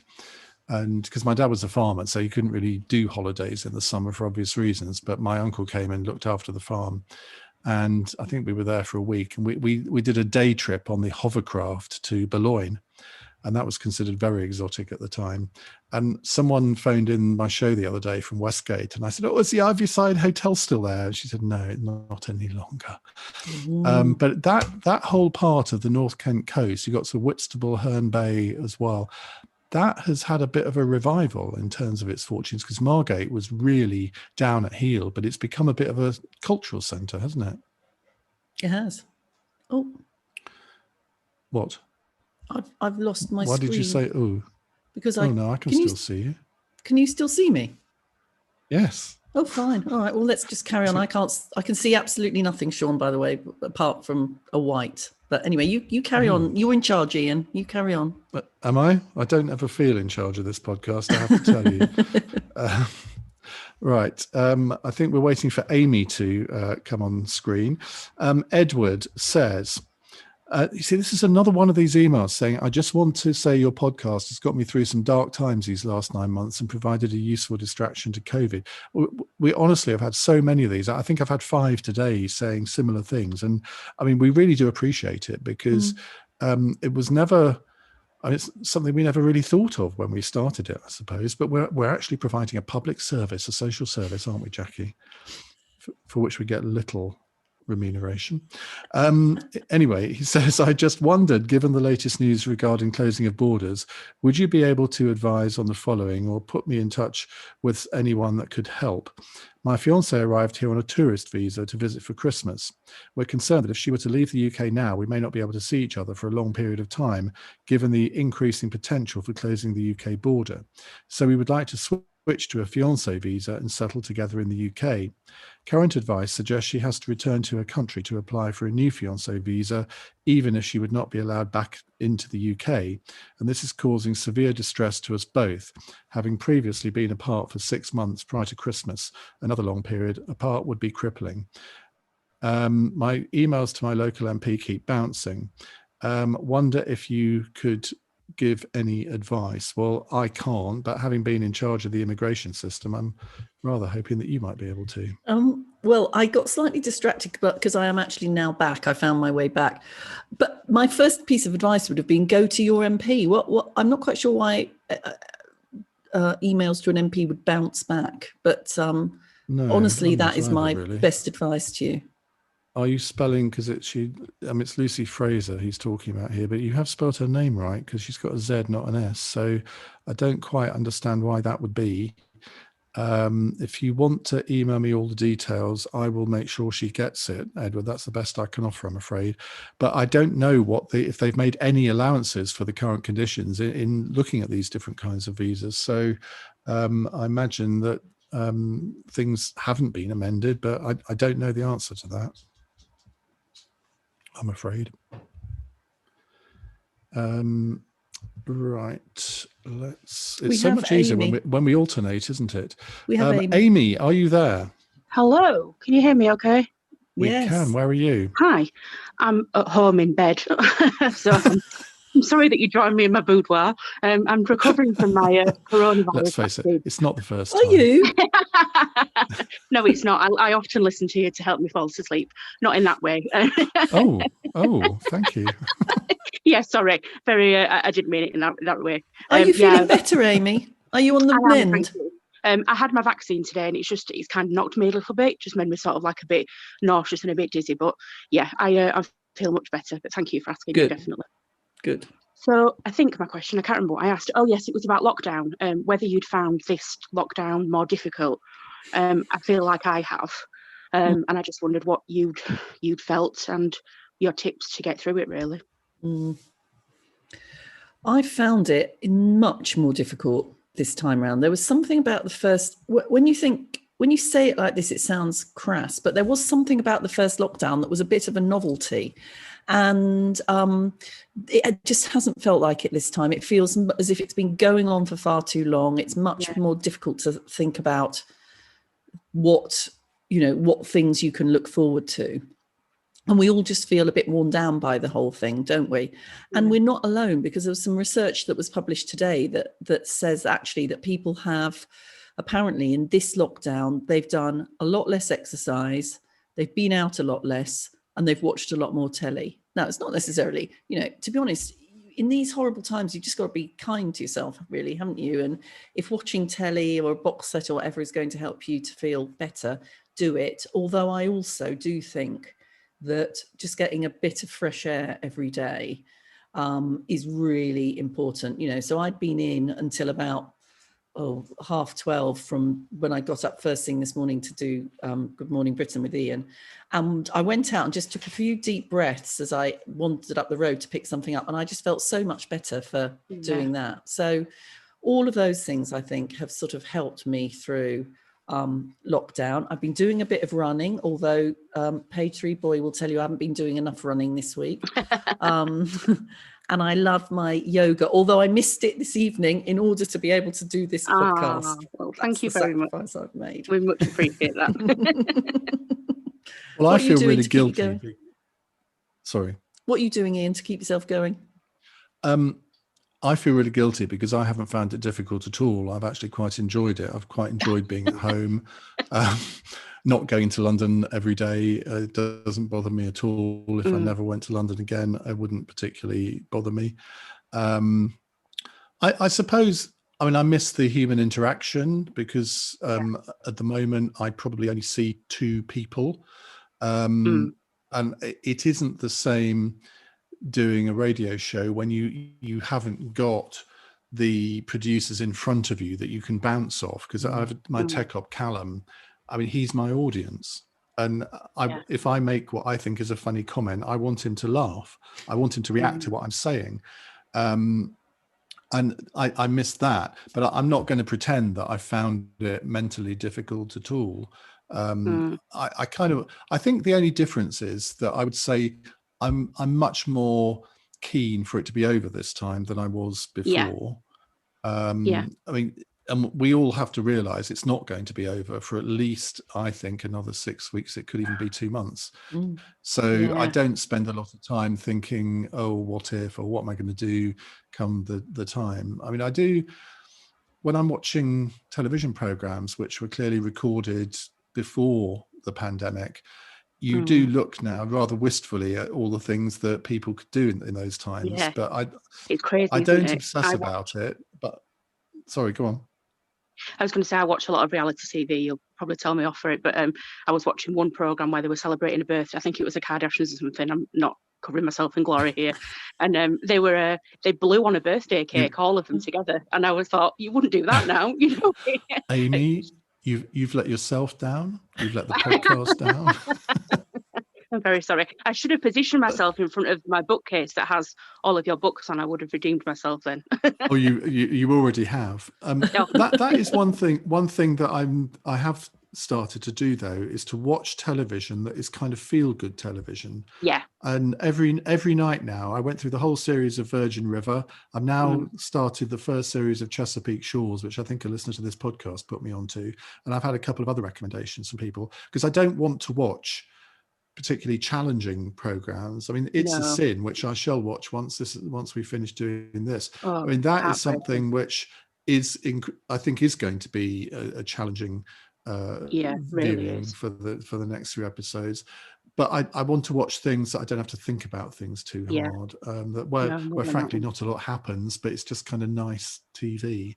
I've read a lot more, which I always used to be a voracious reader, but I only normally read now when I go to bed, and I'm asleep after 3 pages. But I've started for half an hour each afternoon. I will read. I'm reading Chips Channon's diaries, the new full version which Simon Heffer's edited at the moment. Absolutely fascinating. Barack Obama's memoirs. So I'm reading things which before I would have probably bought the book, put it to one side, and I might have read it in a couple of years' time. Yeah. So, and I do feel slightly guilty that I haven't been adversely affected really in any major way. I mean, I've still got my job. I've still got my life. The only thing that I don't do is drive my car anymore, which I used to really like doing. But anyway, I think you and Jacqui have thank you been very good much. at. Oh, no problem at all. No problem. He was about to say something All right. nice about us, Ian. Go on, Amy. Say something nice. Oh, she's gone. Oh, no, she's gone now. Sorry, that was my fault. Oh, we've got tweet now. out. Have we? Right, go on. Hello. Oh, Hello. yes. Hello, Hello Jacqui. there. Hello, Ian. Hello. Hi. I just had. Go on, Ian. We Sorry. we can't see you. We can only hear you, but hearing is good. Well, it's probably for the best, Ian, because unfortunately my laptop is in the cupboard, so I can probably wave, and that's probably about it. Are you sitting in the cupboard? Well, I'm not in the cupboard, but my computer is. Why? How bizarre. It's just, I don't know, it's just space saving. We like to see what people look like. Anyway, what's your question? And I haven't even had a drink yet. So my question, yes, it's probably slightly off topic, but I see Aston Villa are playing West Ham next Wednesday. And I was wondering who is going to come out victorious, and also what Jacqui makes of the fact that Jack Grealish is clearly going to come to Arsenal next summer. Well, he'd be mad if he did. Yeah, he would. Sure, he'd want to go to a top club like West Ham. Oh, you're having a laugh. Who do you support? I'm unfortunately an Arsenal fan for my sins. Yeah. Well, this week has not been a good week for us Villa fans, given as there was a robbery up there in Burnley, and we managed to go ahead twice and still lose 3-2, but not quite as bad as it's been for Man United fans. Ha ha. We're playing them tomorrow at 5:30, so hopefully. Yeah, well, of course, the whole of Essex has been in mourning after that result at Manchester United. So true. Well, West Ham have won 6 in a row, which might well come to an end on Sunday because we've got Liverpool at home. But if we beat Liverpool, we again go above them, because we were above them until they beat Spurs yesterday, which is an unusual position for West Ham. We just signed Jesse Lingard from Manchester United today for the rest of the season. So it's very rare as a West Ham fan that I've ever been able to start a West Ham match feeling confident we would win. But that confidence has appeared lately, and they've been playing brilliantly. So I think, I'm not saying we are going to win against Liverpool, but we might get something out of that. And then last time we played Aston Villa, Jacqui, remind me what the score was? I can't remember. It's gone. It's gone. I think it was at the end of last season. That was the one I when should have we been beat at with you, wasn't it? Yeah, I know. I think May the 17th, I think it was. And I think we won 3-0 or 3-1 or something like that. But you will, when this is all over, you are going to come and stay in Norfolk, and we're going to go and see West Ham Aston Villa, aren't we? So yes. Thank you very much, Tweet Anth. Joanna Lindsay is on the line and is about to unmute herself. Oh, you're on the line. You're like a proper sort of radio hosty type person. It's as if I'd done it before, isn't it? Joanna, hello. You've got very romantic lighting behind you. Hi, I didn't expect this, so I'm an absolute mess. So I'm really sorry about that. But... No, you look lovely. Thank you. So my question apparently was, can you think of one of the times or the main times in your career that you might have thought, I'm completely out of my depth here? And then if so, how did you blag your way out of it? Or did it go atrociously wrong in a way that only time can heal? So, Jacqui, when you were Home Secretary... Listen, I've told this story before about when I was first asked to go and see the Prime Minister during the course of a reshuffle, which basically means you're going to get a job. And I arrived at the gates of Downing Street, and they said, I said, I'm Jacqui Smith and I'm here to see the Prime Minister. And they looked at the list he looked at his list and he went, "You're not on the list." And that was that was a point when I did think to myself, but I blagged my way through the gate and did get made a minister. And I tell you, I did not sleep for a week when I first became a minister, and I was absolutely convinced that I was completely out of my depth. And catastrophizing all the things that could possibly happen and go wrong and all that kind of stuff. Or? Of course, because you you just and you think to yourself, it's a completely different job and I've got no idea what it's actually going to be like and whether or not I can do it. And lots of people I really admire have done it. The important thing there is, that's a sort of imposter syndrome, isn't it? And lots of us suffer from that. And the only way to solve it is just to give it a go. And then I was a minister for 10 years and I was, the first female Home Secretary. So it couldn't have been that bad. That's your newsline from this event, ladies and gentlemen. Jacqui Smith was the first female Home Secretary. Nobody knew that. I think this whole thing about imposter syndrome is something that most people suffer from, unless you are just one of these super confident individuals. And even them, I think they're probably putting on a bit of a show half the time. I'm trying to think that the one time I felt totally out of my depth was when I went on the Irish version of Have I Got News for You in Dublin. And Dara O'Brien was the host, and a couple of the panelists, Sean, somebody was quite a famous comedian, was on. And it was basically 4 comedians and the English Tory. Why I thought I could do this sort of thing, I do not know. It was in a theatre, there was a live audience, and apparently they had 4 days to write their jokes and scripts. And I come in as the guest from England, as popular as a fart in a lift.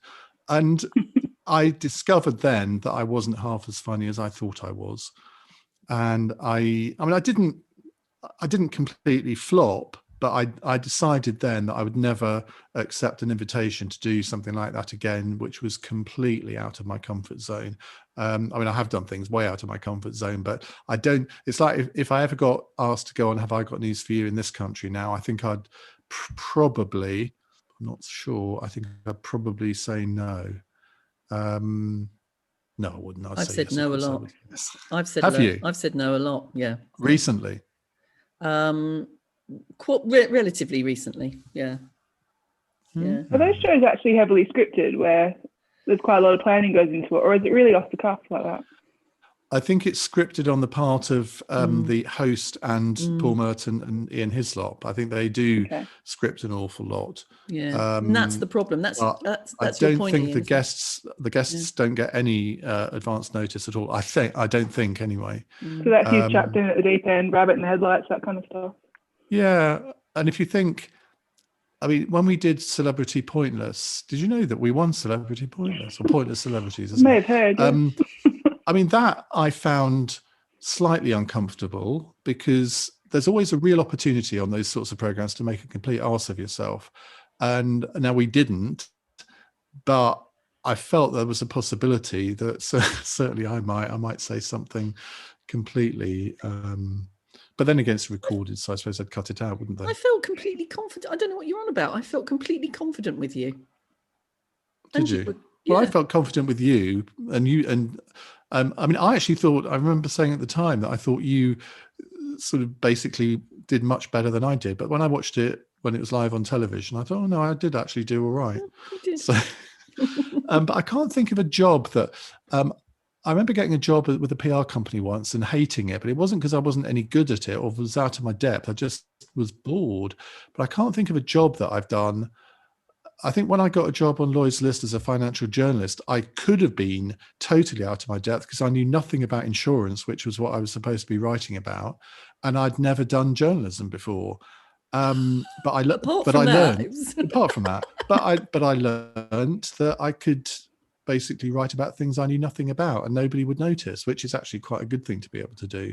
And at the end of the 6 months that I was there, all of the other journalists they said we couldn't, but when you were appointed, we thought that it was a terrible decision because you hadn't got any journalistic training, but you've proved yourself and we're really sorry that you're going. So that was quite a good lesson to learn in life, I suppose. But I never had any doubt that I could do radio, funnily enough. That's the one job where I kind of knew I could do it and would be reasonably good at it. But we'll see how long that continues. Thank you very much, Joanna. Lovely to meet you, Joanna. Thank you. Right, Robert Sanders. Sean has asked me, by the way, Ian, if I would like Graham would like to make an appearance. He wouldn't. He wants to keep an air of mystery about himself. He says so. No, he won't be. He won't be making an appearance. Right, unless you've changed your mind, Graham, in which case. Robert Sanders is next. Hello, Robert. Where are you? Hi, I'm actually based near Toulouse, in France. So bonsoir. Oh, now, have you phoned me on my radio show? I've actually sent you a few emails, Ian, actually, and I think you've read a couple of questions out on the podcast. Right, I'm always kind of talking about how I'm trying to polish my boule and getting them shiny these jugs. That sort of conversation. Yeah, that's what we like. Yes, you might recall that. Yes. So my question, another kind of travel question, but if you had to leave tomorrow morning at 6 o'clock and go to a country in the EU and live there for 10 years, where would you go?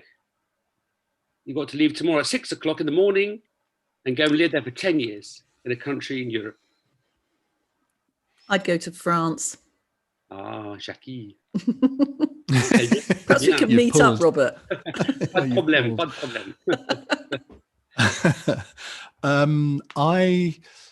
Well, it would be one of three. It would be Germany because I speak the language and I've lived there before, so I kind of would know what to expect. It could be Switzerland because I absolutely love Switzerland, or it would be Italy. But I would have a problem with the language in Italy, though I would quite like to learn Italian. But Italy is the country in Europe that I think I've spent not enough time in, and I think I would really like to spend a lot more time there when this is all over. So if I had to choose one of the three for 10 years, I probably would pick Germany. So, but in some ways I would quite like to live in Bavaria because you're close to Switzerland and Austria and go skiing and all, although I'm probably a bit too old for skiing now. No, but you're not. I don't think my knees would stand up to it. Let's face it, Jacqui, it's downhill all the way, isn't it, with Ian? Very good. Sorry, I couldn't put that. Much more of a slalom with Jacqui. Oh. And Jacqui, in France, where would you go? Any particular area, region, town, city that you love? I think I'd go. Well, I quite fancy myself in Paris, actually. Sort of, Paris. Yes. Being chic and going out for a coffee and that sort of thing. Yeah, I could manage that for 10 years. I think my choice actually might be Portugal. I love Portugal. And again, I've been there a couple of times. I can't say I've got any great inclination to go back, but maybe I was in sort of the Albufeira region, which is a bit dicey, isn't it? Right, Robert, thank you very much. Now we have gone on for 1 hour 50 minutes. Should we do a couple more? Yeah, we need to come to a conclusion. Well, we're not going to come to a conclusion. We need to come to an end. Well, talking of coming to a conclusion, Josh Brown says, if you could shag one world leader, who would it be?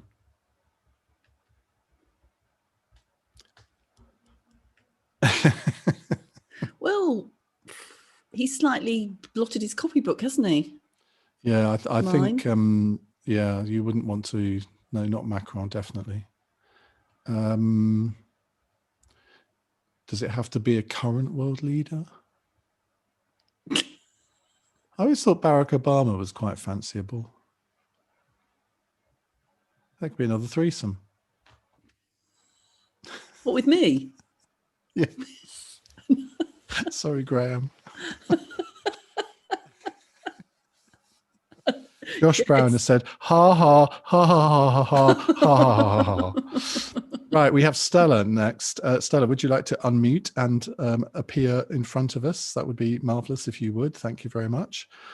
Stella with one L. Now that indicates to me that might not be a British spelling of We've the been word very Stella. international this evening, actually, haven't we? We have. Well, 20% of the people who listen to this podcast are not in the UK. 8% are in the United States and 12% the rest of the world, which I think is quite interesting. But right, Stella is off mute, but hasn't appeared in vision yet. Stella, are you there? Yes, I am, Ian and Jacqui. Can you hear me? We can. We can. This is a bit like teaching. So I'm a teacher and I've been teaching from home all week and I've been doing all this. Can you hear me? And we've been doing virtual parents' evenings as well. So it's much the same. Anyway, my question was the fact, Ian, had you had a chance to look at the German press at all to find out what the German population and indeed Europe is thinking about this vaccine debacle? The way I see it is that Europe's messed up. They messed up big time. They didn't get themselves organised in time, and so they're on the back foot and they're throwing their toys out of the pram. You picked up on the fact that my name is not spelt in the usual way. That's because my mother's Spanish, so I quite often look at El País. And I will be looking at El País over the weekend to see how that's going down in Spain. But anyway, as I said, I just wondered what the European view is of how the vaccine thing's gone down. Anyway, there we are. That's my question. Well, I haven't looked at the German press, but I think I will, given what's happened today. Jacqui talked about that a little bit at the beginning of the podcast. I have looked at El País actually, though, because they had an article yesterday, someone sent it to me, that showed that 20% of their vaccines have gone to waste. And so they've paused their vaccine program for 2 weeks because they haven't got any left, because apparently they were using the wrong needles. And so instead of getting 6 doses, they're only getting 5 or something like that anyway. So they've I mean, that's nothing to do with the EU, but they've had to put their program on pause for 2 weeks. I think somebody else has told me that throughout Europe, it's not the British angle which is being criticised. It is about AstraZeneca. Now, I think that might change after events. I think the thing is, I think that's, as I said earlier on, Ian, I think that's changing today. I think actually what's happening is that politicians are trying to find a excuse and to shift some blame, and that's what's making things now really, really uncomfortable and difficult, I think. And I think it's a potential future threat to our relationship with the EU if it isn't handled really, really carefully now. That works both ways, though, doesn't it? I'm afraid. Oh, true. No. What they have done today in Northern Ireland, it. Arlene Foster has described as an act of hostility, and that I don't think there's any other way to see it, frankly. And I think that will colour our relations for quite the time to come. Stella, whereabouts are you? What do you teach? I think Stella's gone. Oh, Stella gone. Oh, shit. A bit premature. I've got a question here from Noah Keat, because he says, loving the podcast so far, but unfortunately can't see an option to unmute my mic on my dashboard. Honestly, Noah, we're supposed to be the technophobic ones. My question is this. This podcast is like one big, great dinner party with everyone drinking their favourite beverage of choice. It's the highlight of our year so far and probably the best dinner party you've ever hosted. But what's the worst dinner party you've ever hosted or attended? Well, I can think of one immediately, which I'm pretty sure I have talked about in the podcast before, when I hosted a dinner for Valerie Trierweiler. Have I mentioned that before, Jacqui? You've mentioned that you entertained her. François Hollande's mistress, who wrote her memoirs, and I published the English version of them. And it was quite a big thing at the time because we were given... I only got told about the book, I think, about the beginning of September, and we had to get it translated and published by the beginning of November, which was not an easy thing to do. And I met her agent, Anna, who's become quite a good friend, who I want to go and visit in Paris when this is all over. In fact, you can come with me if you like. And she brought her over to England to do some press. Now, she didn't speak English, which was obviously a bit of a problem, but the book had got a lot of coverage in France and in the British papers. So there was a lot of interest.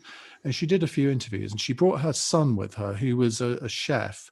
And oh my God, were they high maintenance? I mean, it was an awful 3 days in some ways. But I hosted a book launch for her at Soho House, and I invited this was a dinner party rather than a normal book launch party. And I invited about 25 people to dinner, people in the media and politics who I thought she'd find interesting. Didn't invite me. And we didn't have this kind of relationship at the time. Mm. This was quite a few years ago now. This must have been 2014, I suppose. I didn't know you then, but anyway, I should have done. I apologise for not inviting you. You would have made it a good dinner party. It turned out to be a terrible dinner party. I mean, I'll tell you some of the people that were there: Sir Christopher Mayer, Mary Beard, Anita Anand, Jeremy Paxman, Lord Ashcroft, Gillian Shepherd, Sheila Fogarty, and I can remember, with the exception of Sheila, can I say, that is not a barrel of laughs crowd. There were some others too. But I was presenting Drive at the time, so I had to get to Soho House immediately my programme finished, which wasn't very far away, being in Leicester Square. And I remember getting a text from John, who was sort of welcoming them all until I got there, saying Soho House won't let us in.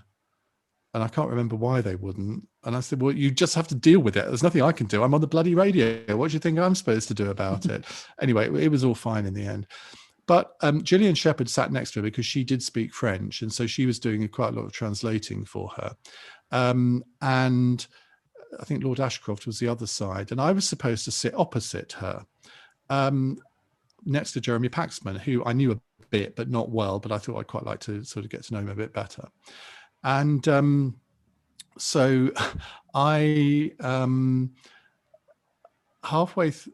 the beginning of the meal, Anita Anand came over and she said, I don't really want to sit at the end of the table. Can I sit here, pointing to where I was supposed to sit? So like a fool, I said, oh, okay then.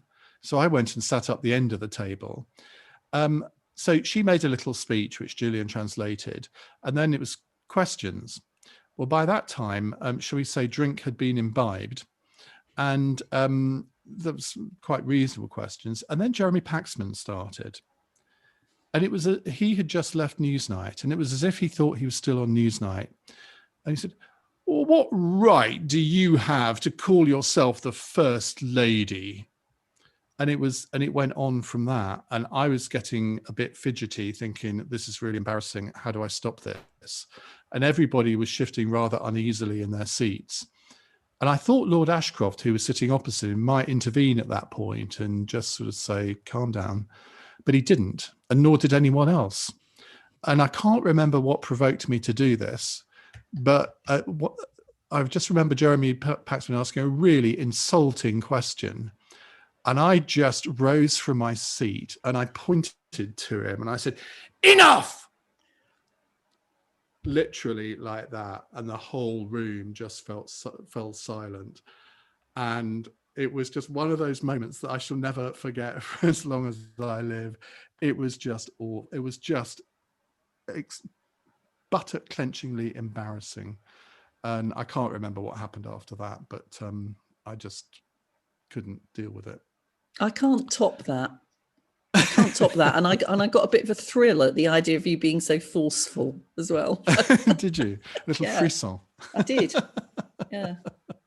Oh dear. Right. I think we might as well. I'm rather dreading looking at Twitter after this, thinking, I mean, we've still got 773 people watching, which I think after 2 hours is not too bad. That's amazing. But we do have quite. I mean, on the proper podcast, we usually have about 95% of people make it to the end, however long we witter on. So I'm hoping that for those of you who are listening on the podcast tomorrow, if you see what I mean, haven't found all of the references to seeing people too distracting. We're not going to make this a regular thing in terms of doing it every week or anything. because I don't think I could go through the psychological pressure of that. But we might do it. We might do the odd one where we do this, but we might charge for it and donate the money to the Joe Cox Foundation or something. So we might try and do it again, but it's all depends on whether the lovely Sean and Julia would have us again, because they're hosting it. We want to thank them very much indeed. They've been absolutely brilliant, and it's been different, but even gazing at you, Iain, I think we've just about managed to keep going. I haven't been too distracted by your gorgeousness.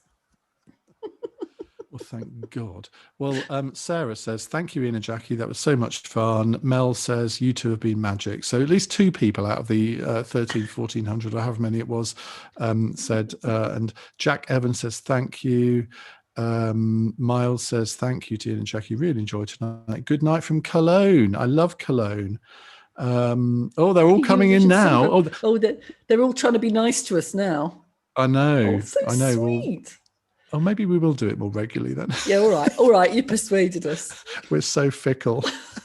I'm just going to say something really rude now. If you would like to show your appreciation for the podcast and indeed for this evening, you can, of course, make a donation to the Joe Cox Foundation, whose website is... Oh, for goodness sake. You didn't warn me that I was going to do that. If you Google Joe Cox Foundation, you will definitely find it. And it has got a donate button on it. I know that for sure.